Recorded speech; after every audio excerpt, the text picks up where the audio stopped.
Hello all. So we have already completed the first 3 units of EVS 1 AEC paper Delhi University. So this is the 4th unit, the last unit. With 2 video lectures I'll be completing the 4th unit as well. After that we'll be moving to previous year question paper discussions.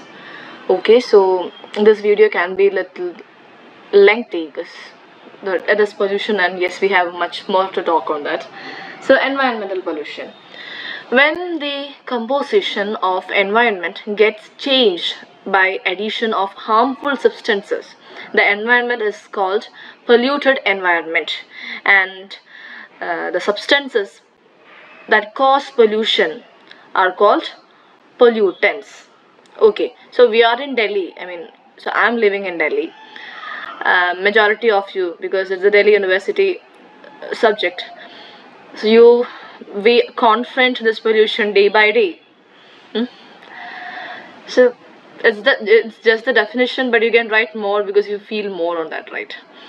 So yeah, we can say it in other terms like undesirable change in the physical, chemical, biological characteristics of any component of the environment, air, water, soil, which can cause harmful effects on various forms of life or property, is pollution.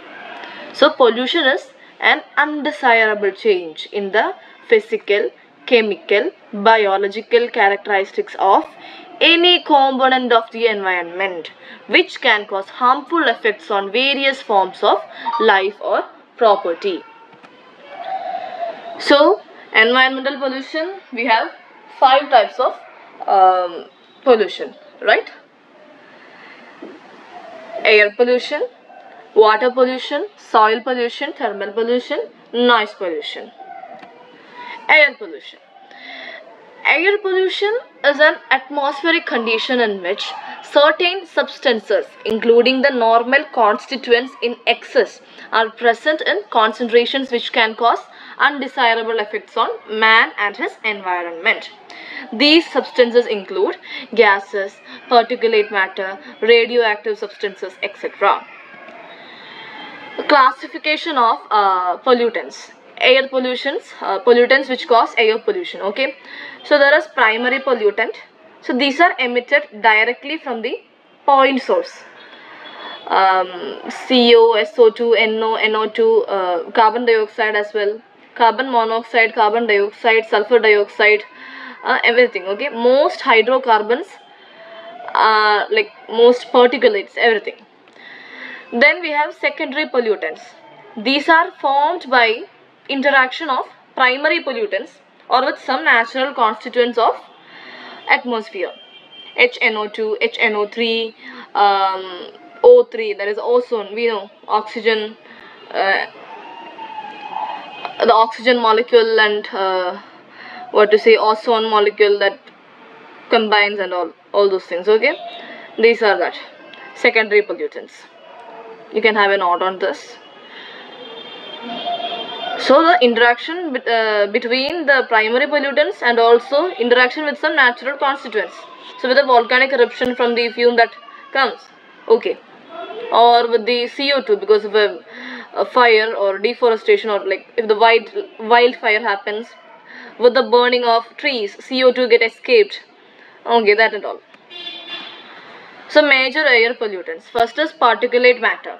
Particulate matter corrodes metal, erodes buildings and soils fabrics. Nitrogen oxide. Nitrogen oxides are associated with photochemical smoke and acid deposition. Nitrous oxide is associated with global climate change as well as stratospheric ozone depletion. Nitrogen oxide corrode metal and fade textiles. Sulfur oxides are associated with acid deposition and corrode metals and damage stone and other materials. Then carbon oxides include carbon monoxide, which is poisonous, and carbon dioxide, a greenhouse gas. Then hydrocarbons include methane, which is a greenhouse gas. Some hydrocarbons are dangerous to human health. Then ozone is a pollutant in the lower atmosphere, and an essential component that screens out UV radiation in the upper atmosphere, stratosphere. We know ozone layer is present in stratosphere. In the troposphere, ozone reduces air visibility, causes health problems, stresses plants, and is a greenhouse gas. Then hazardous air pollutants are potentially harmful and can pose long-term health risk to people who live and work around chemical factories, incinerators, and other facilities that produce or use these hazardous air pollutants. Cool. You can note down them. I'm just reading them out. You can note them. You can screenshot or you can print screen and get them. So this is a photochemical smoke. So when the smoke becomes a photochemical smoke? Because photo means, you know, light, right? In this video you can see the sunlight cannot penetrate into the city. Like the city is not receiving the sunlight because of the pollution that is there. So photochemical smoke is a mixture of pollutants that are formed when nitrogen oxide and volatile organic compounds react to sunlight, creating a brown haze above cities. It is somewhat like a brown haze. Okay, it tends to occur more often in summer because that is when we have the more sunlight.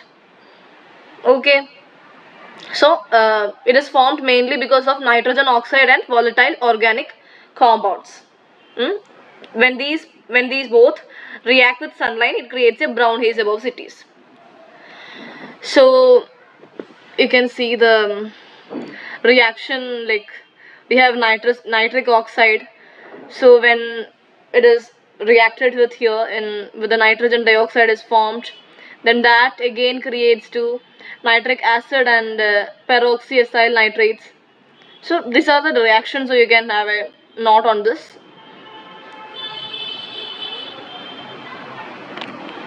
Next we have sources of air pollution. So that can be classified into two, natural and man-made.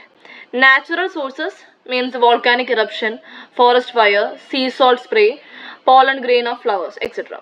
Then man-made, thermal power plant, industrial units, vehicular emission, fossil fuel burning, agricultural activities. You know, the fertilizers, we are using chemical fertilizers for the cultivation, and also that's why we have written agricultural activities here. Okay. So indoor air pollution in developing countries.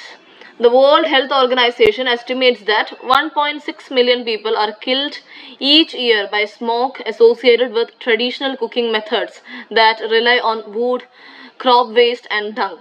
About 3.5 billion people, half of the world population, rely on traditional cooking, and it is usually women and children who face the most exposure to this.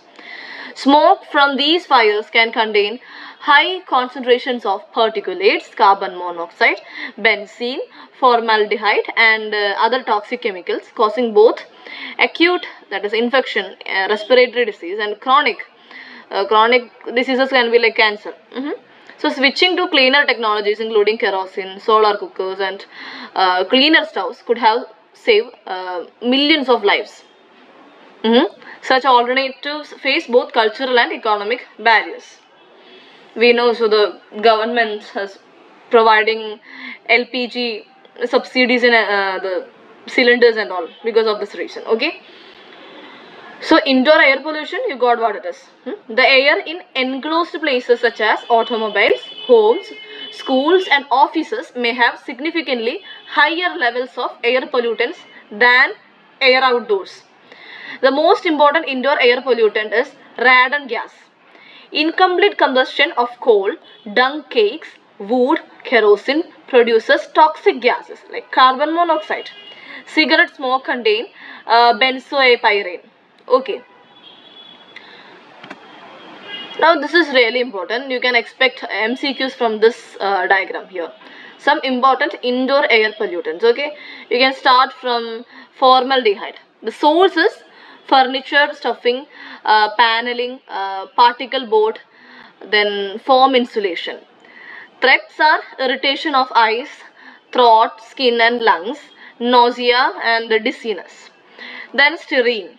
Sources: carpet, plastic product. Threat is kidney and liver damage.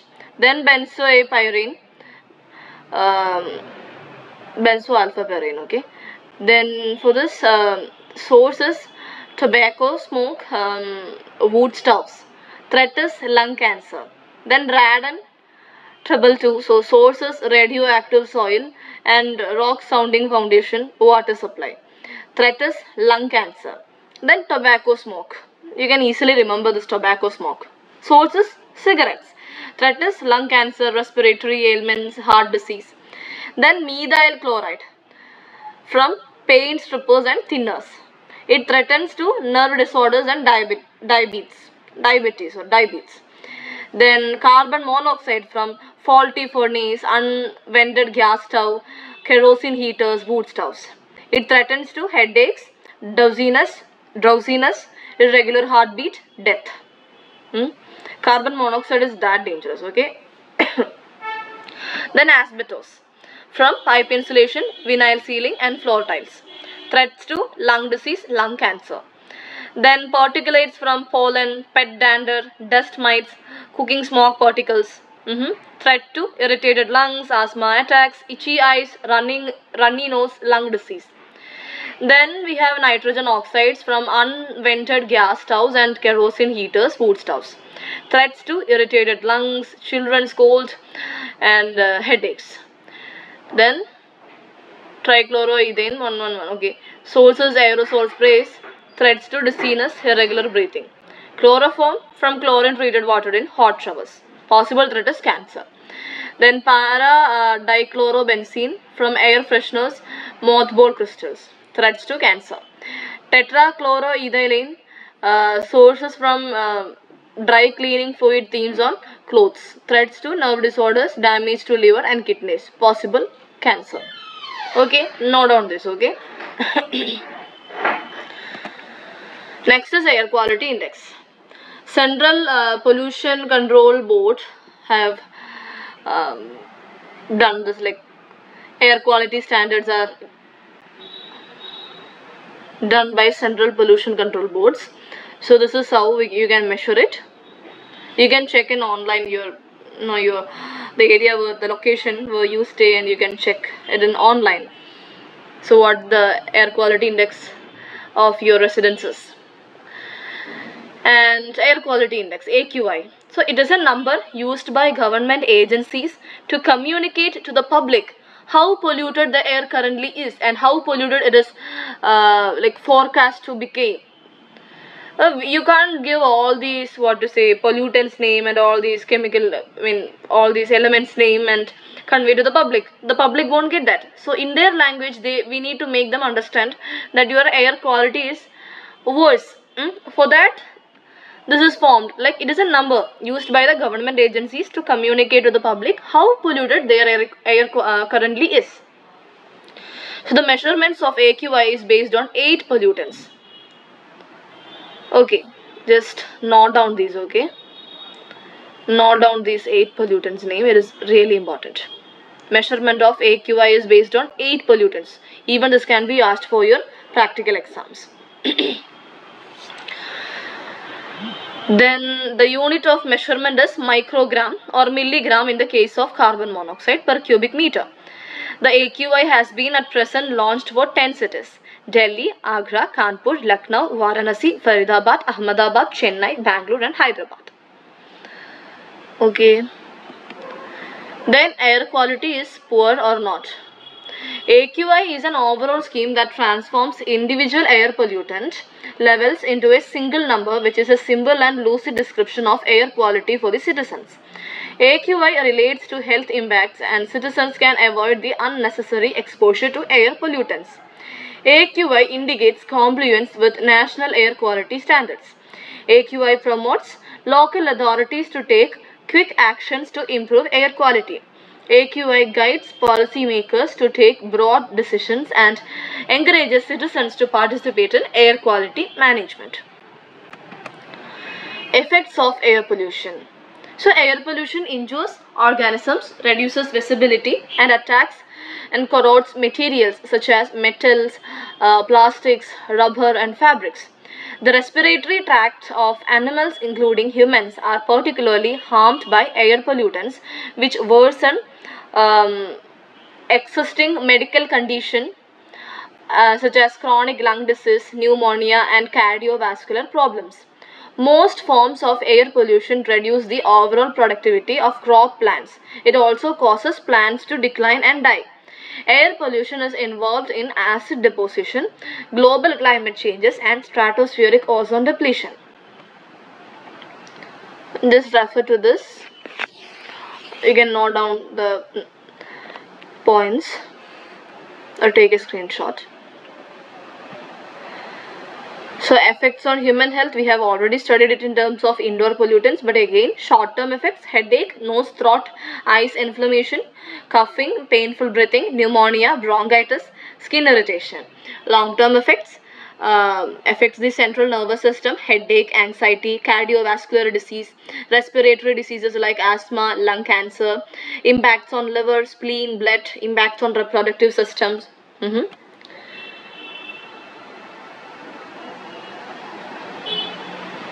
So particulate matter, these are the health effects of several major air pollutants, but it is fine, you have already studied some indoor pollutants, so if you want you can add this also to that, but or else you can go with the indoor pollutants itself. But anyway, I am reading this out. Particulate matter from industries, electric power plants, motor vehicles, construction, agriculture aggravates respiratory illness. Long-term exposure may cause increased incidence of chronic conditions such as bronchitis. So it is a kind of bronchitis means that it is a lung disease related to asthma. When asthma becomes more and more severe, it is bronchitis. Okay, breathing problem and all, pneumonia, all those. So this is linked to heart disease, suppresses immune system. Some particles such as heavy metals and organic chemicals may cause cancer or other tissue damage. Then nitrogen oxide from motor vehicle industries, heavily fertilized farmlands. This irritates respiratory tract, aggravates respiratory conditions such as asthma and chronic bronchitis. Then sulfur oxides from electric power plant and other industries. This irritates respiratory tract, same effect as particulates. Then carbon monoxide from motor vehicles, industries, fireplaces.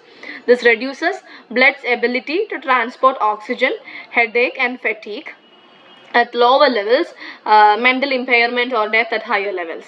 Ozone formed in atmosphere. So it is a secondary air pollutant. We know how it is formed. We have studied it in the last unit. So this irritates eye, irritates respiratory tract, produces chest discomfort, aggravates respiratory conditions such as asthma and chronic bronchitis. Next is the effects on plants. The pollutants enter through stomata of leaves, destroy chlorophyll and affect photosynthesis. We know the importance of photosynthesis from last units, right? So that's the only way by which the ultimate source is sun, for energy is sun, and the radiant energy is converted to chemical energy only by this photosynthesis. Okay, so we know the importance, and the pollution affects photosynthesis. Okay, pollutants erode waxy coating of the leaves, which is called cuticle. It prevents excessive water loss and damage from like damage on diseases, pest, drought and frost. So necrosis, this is damage to a leaf structure. Necrosis means damage to leaf structure. Chlorosis, loss or reduction of chlorophyll causing yellowing of a leaf. You can see it here. Abscission, dropping of leaf. Epinasty, downward curling of leaf. Then death. You can see the stages here. These terms will be important for the MCQs and all. Next is effect on aquatic life.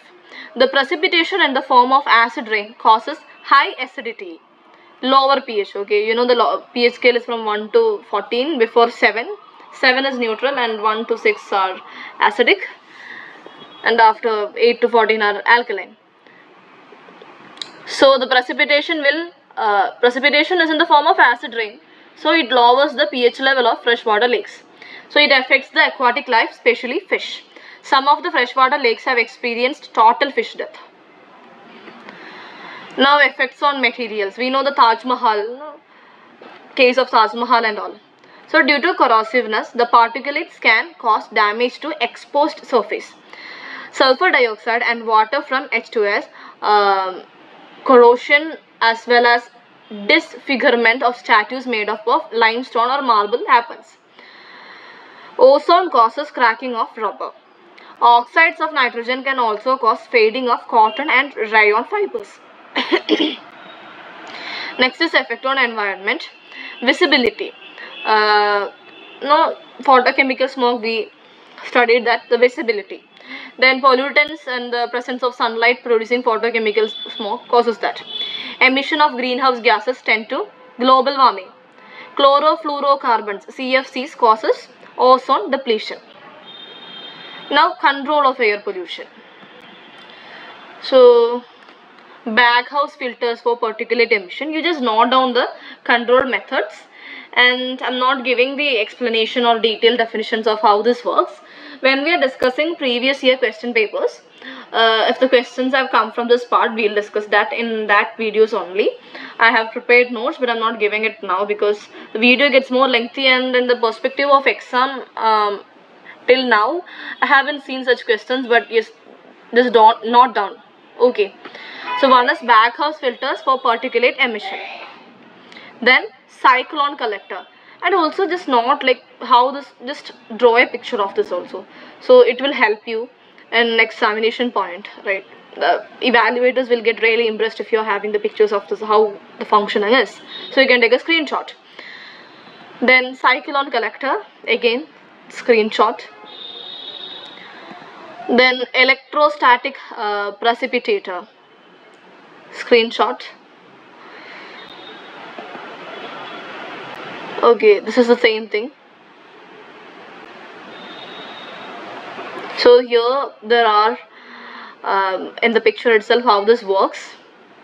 Okay, but in the as an EVS paper, question paper, I don't think this will come, but we can expect everything, so yeah, be ready for everything. So here in electrostatic precipitator and scrubber, in the electrode imparts a negative charge to particles in the dirty gas. These particles are attracted to the positively charged precipitator wall and then fall off into the collector. Emissions from Delaware Valley steel mill with the electrostatic precipitator turned off. So this is an example of that. Okay, if you want, you can note down. Next is legal approach. This is really important. So 1948 Factories Act and amendments in 1987 was the first to express concerns for the working environment of the workers. The amendment of 1987 was sharpened its environmental focus and expanded its application to hazardous process. 1981 Air Prevention and Control of Pollution Act provides for the control and abatement of air pollution. It entrusted the power of enforcing this act to the Central Pollution Control Board. Then 1982 Air Prevention and Control of Pollution Act rules defines the procedures of the meetings of the boards and the powers entrusted on them. 1982 Atomic Energy Act deals with the radioactive waste. 1987 Air Prevention and Control of Pollution Amendment Act empowers the central and state pollution boards to meet with grave emergencies of air pollution. 1988 Motor Vehicles Act states that all hazardous waste is to be properly packaged, labeled and transported. There is nothing much to explain here. Just study them, by heart them.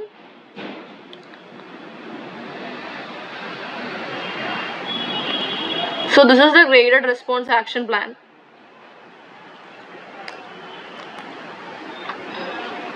Again, note down these. Okay, take a screenshot and refer.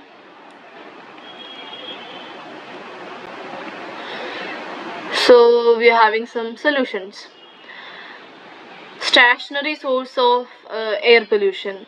Prevention is like burn low sulfur coal, remove sulfur from coal, convert coal to a liquid or gaseous fuel, shift to less polluting energy sources. And dispersion or cleanup, disperse emissions above thermal inversion layer with tall smokestacks. You know this, right? Smokestack. Remove pollutants after combustion. Tax each unit of pollution produced. Next is air pollution, like outdoor. For outdoor, improve energy efficiency to reduce fossil fuel use. Rely more on power polluting natural gas. Rely more on lower polluting. I'm really sorry for the mistake. Rely more on lower polluting natural gas. Then rely more on renewable energy. We studied what all are they in the last unit, in natural resources in that unit. Then transfer energy efficiency. We know in the transfer heat loss is happening, so transfer energy efficiency, renewable energy and pollution prevention technologies to developing countries. In indoor, reduce poverty, distribute cheap and efficient cook stoves. Reduce poverty matlab, no, because of the economic reason, still some majority of the families are using the traditional ways, conventional ways, like wood, burning wood for cooking. So if you're dealing that poverty, so they can change to kerosene, I mean gas stoves and all, that we are providing the subsidies for LPG and all now, LPG cylinders, right? So that is what we meant by reduce poverty. Then distribute cheap and efficient cook stoves or solar cookers to poor families in developing countries. Reduce or ban indoor smoking. Develop simple and cheap test of indoor pollutants such as particulates, radon and formaldehyde. Then in motor vehicle air pollution, prevention is use mass transit, walk or bike, use less polluting fuels, improve fuel efficiency, get older polluting cars off the road, okay? Because you know, when the vehicle is becoming more and more older, the pollution, the smoke it contributes is much more. Give large tax. Now we have green tax and also that. So give large tax write-offs or rebates for buying low polluting energy efficient vehicles. Clean up, require emission control devices, inspect car exhaust systems twice a year, set strict emission standards. So the vehicles need pollution certificate as well now. Not now, for a long time we need that now. Indoor air pollution, the prevention. Clean ceiling tiles and line AC ducts to prevent release of mineral fibers. Ban smoking or limit it to well ventilated areas. Set stricter formaldehyde emission standards for carpet, furniture and building materials. Prevent radon infiltration. Use office machines in well ventilated areas. Use less polluting substitutes for harmful cleaning agents, paints and other products. Next is cleanup or dilution and indoor air pollution. Use adjustable fresh air vents for workspace. Increase intake of outside air. Change air more frequently. Circulate a building's air through rooftop greenhouse. Then use efficient venting systems for wood burning Stoves. Use exhaust hoods for stoves and appliances burning natural gas. Photochemical smoke. Next is, we are done with air pollution. Next is water pollution. Water pollution is any change in water quality that harms humans or other living organisms or makes water unsuitable for desired uses.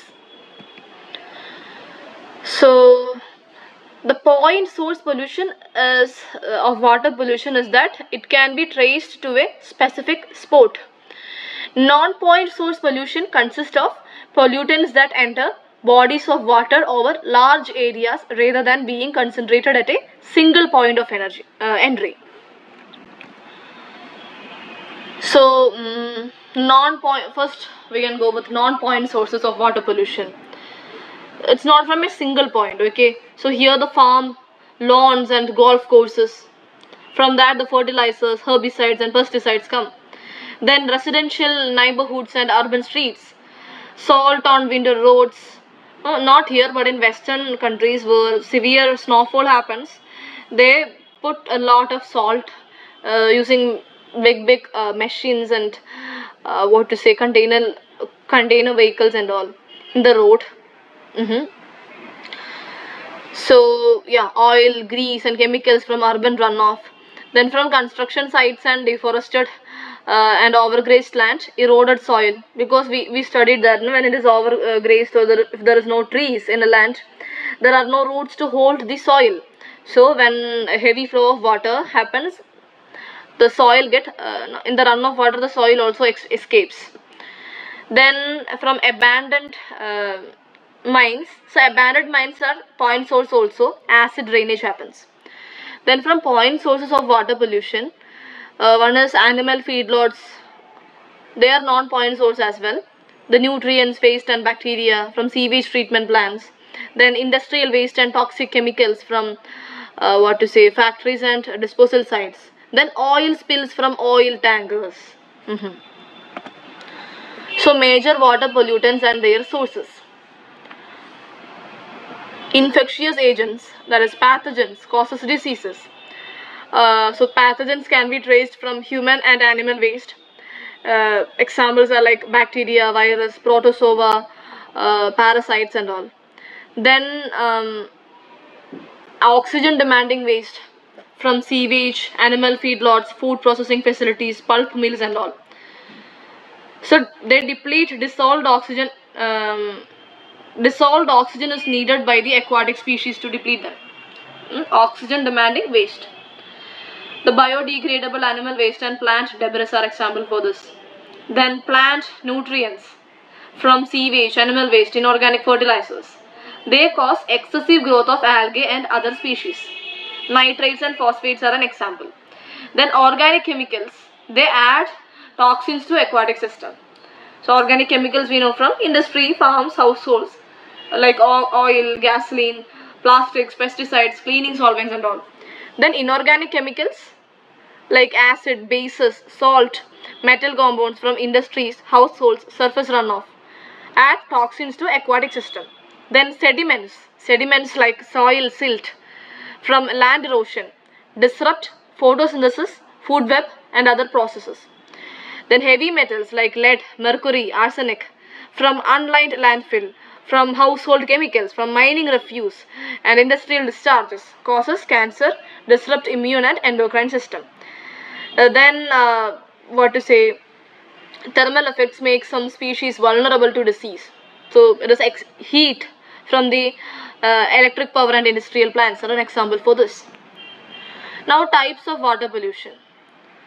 These are the 6 types of water pollution which we will be studying in detail. First is surface water pollution. Okay, please note down these 6, okay? Screenshot or note down these 6. Post the video or anything because the video is getting really lengthy. I need to go really fast because within 2 videos we need to complete the 4th unit. So surface water pollution, it is with these pictures you can get that what surface water pollution is. It is trash floating on water surface. The consumption from humans such as water bottles, plastics and other waste products. This kind of pollution can also be caused by oil spills and gasoline waste. The place where surface water pollution occur are oceans, rivers, ponds, floodplains and lakes. This kind of pollution affects the water and its inhabitants. Then groundwater pollution. Most water on earth is found underground in soil or under rock structures called aquifers. We had studied on groundwater in the first or second unit, I guess, or third unit, I don't remember, but we have studied it. So groundwater pollution is becoming more and more relevant, like the aquifers below the soil and the water we drink.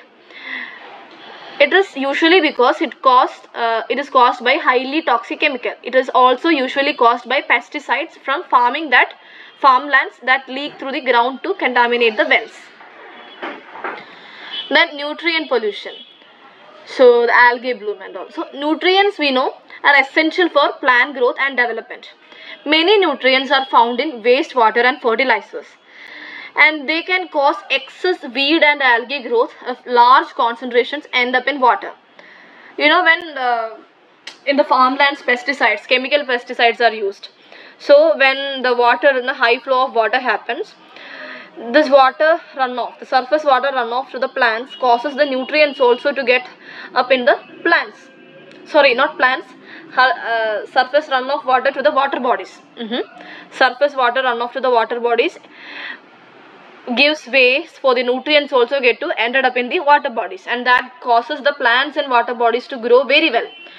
Don't misconstrue that the greeniness in the ponds are a red flag. No, it is greeniness is not a green flag, it is a red flag. It is a big threat. because the sunlight cannot penetrate inside, and all the oxygen available in the water bodies will be consumed by these green plants. Thus the microorganisms, the fishes in the depth, they don't get anything.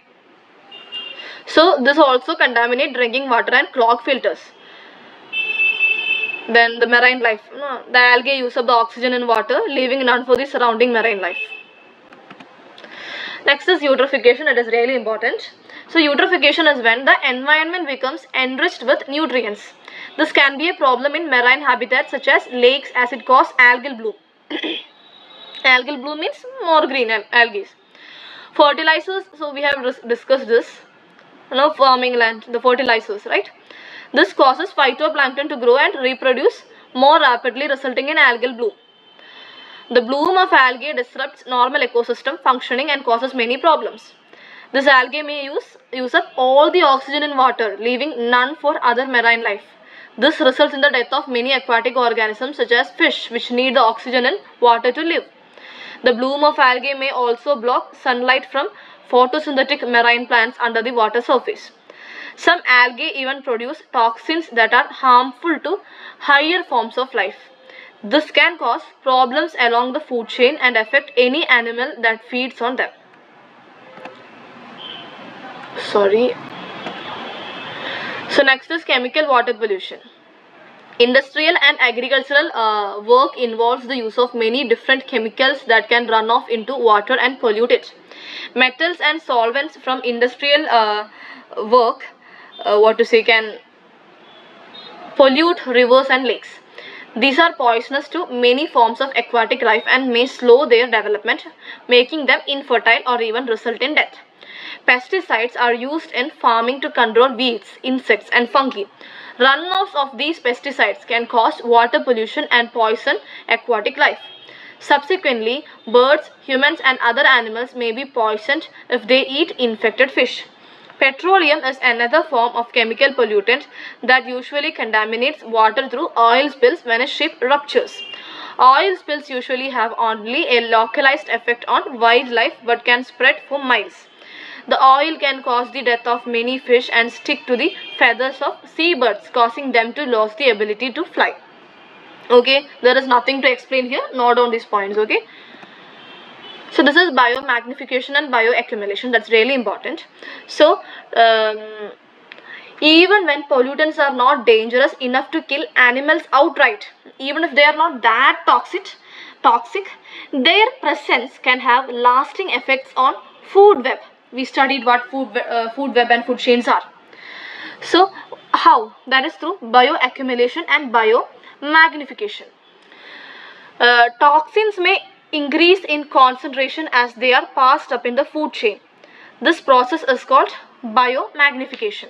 Toxins may increase in concentration as they are passed up the food chain and process. That is, if the water is having a content of mercury, and if the fish in the water gets that small portion of mercury in that, and when we eat that fish, the intensity, the concentration is increased, so it is more dangerous for us. That is biomagnification. Now pollutants such as polychlorinated biphenyls, PCBs, enter the ocean as industrial waste and are absorbed by microscopic phytoplankton at the bottom of the food chain. Fishes have them, we have the fishes, so we got it. So even though phytoplankton absorb only a tiny amount, small creatures like zooplankton, in the food chain we studied, phytoplankton is the producer, zooplankton is the herbivores, first primary consumers. Zooplankton eat large quantities of phytoplankton, taking all the PCBs in that. Small fish then feed on the zooplankton, continuing to magnify the amount of PCBs up the food chain. Okay, in the waters of the Pacific Northwest, apex predators like the killer whale end up with the highest concentration of toxins due to biomagnification. Not all these points. Next is bioaccumulation. You can see the level of mercury increasing here, right? So bioaccumulation occurs when pollutants build up in a single organism's body over time. Biomagnification is not in a single organism's body. It increases with the levels of trophic levels in the food chain. But bioaccumulation is in the single organism's body over time. Mercury, for example, is a pollutant that has entered waterways and lakes through industrial process. Fish and shellfish absorb the mercury directly from the environment, and although they may only absorb small amounts at a time, the mercury can remain in the fish's body for months or even longer. This leads to the mercury building up or accumulating. For a longer time, this mercury gets up built in the fish's body, so posing a danger to any organism that eats the fish. Next is oil spill. Oceans are polluted by oil on a daily basis from oil spills, routine shipping, runoff and dumping. This makes up to 12% of the oil that enters the oil spills make up to 12% of the oil that enters the ocean. The rest come from shipping travel, drains and dumping. Oil spill from a tanker is a severe problem. We studied why it is a severe problem. Because it is catastrophic to local marine wildlife such as fish and birds. Oil cannot dissolve in water and forms a thick sludge in the water. Oil cannot dissolve in water. Thus, it forms a thick sludge in the water. You can see the fish and the birds here. No, oil gets stick to the bird's feathers. Thus, the birds cannot fly. The ability to fly get reduced. The fishes get suffocated. Okay. And also the oil, as it doesn't dissolve in water and creates a thick sludge over the water, it blocks the light to penetrate down, thus blocking the photosynthetic aquatic plants' functions. Then microbial water pollution. It is usually a natural form of water pollution caused by microorganisms. Many types of microorganisms live in water and cause fish, land animals and humans to become ill. Bacteria, virus, protozoas are example. Serious diseases such as cholera come from microorganisms that live in water. These diseases usually affect the health of people in poorer countries as they do not have the facilities to treat polluted water. Next is suspended matter pollution. Some pollutants do not dissolve in water as their molecules are too big to mix between the water molecules. These materials are called particulate matter and they can often cause water pollution. The suspended particles eventually settle and cause a thick silt at the bottom.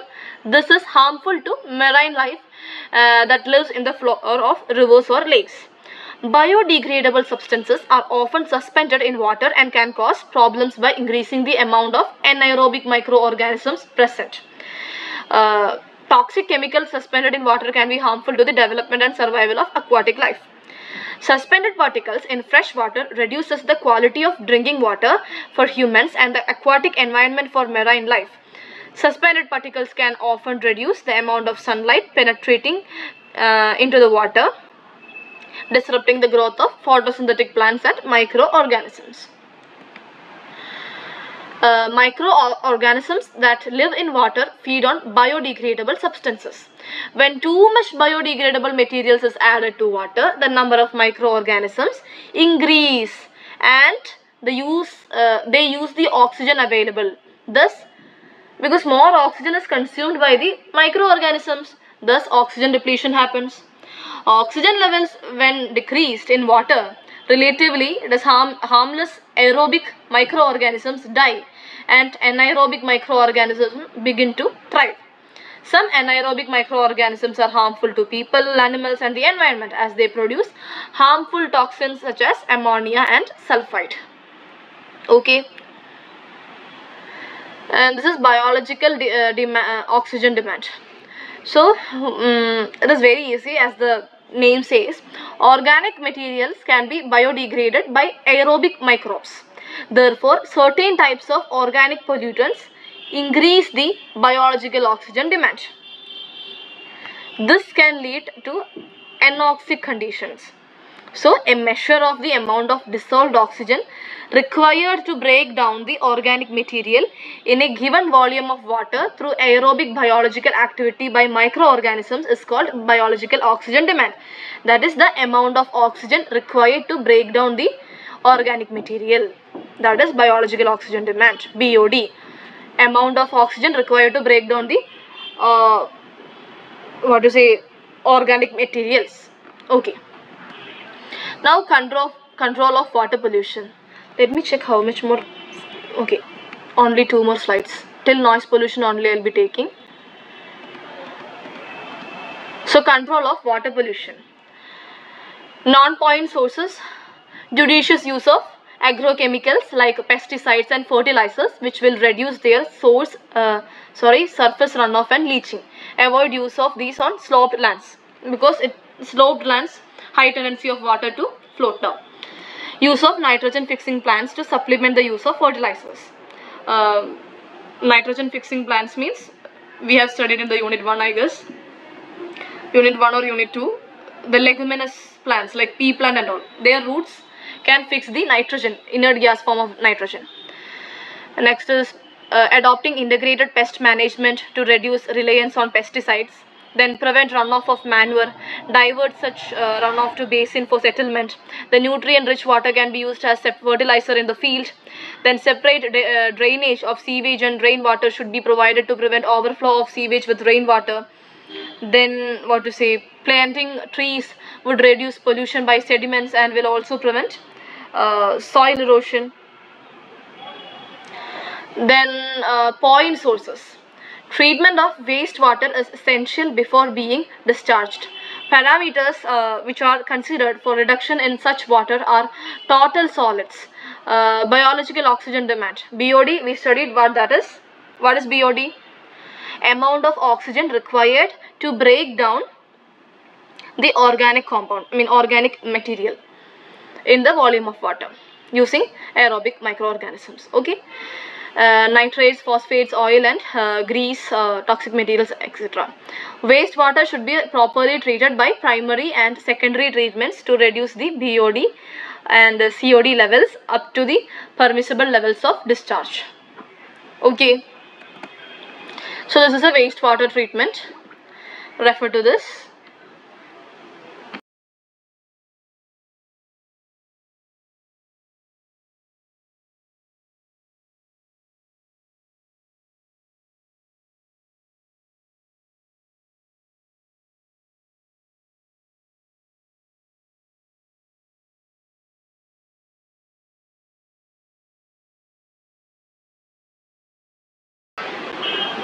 Okay, I hope you got this. And as I said before, if the previous year question papers require the explanation of these treatment devices definition, I'll give it when we are discussing that.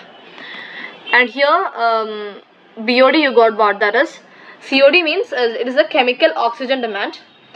So it is a test that measures the amount of oxygen required to chemically oxidize the organic material and inorganic nutrients such as ammonia, nitrate present in water. Okay, I just said it is not that important in the exam point of view. Okay, so that's it, and noise pollution we'll start in the next video lecture. With that, we'll be completing the syllabus of the whole syllabus of EVS 1 AEC paper. So thank you, happy learning.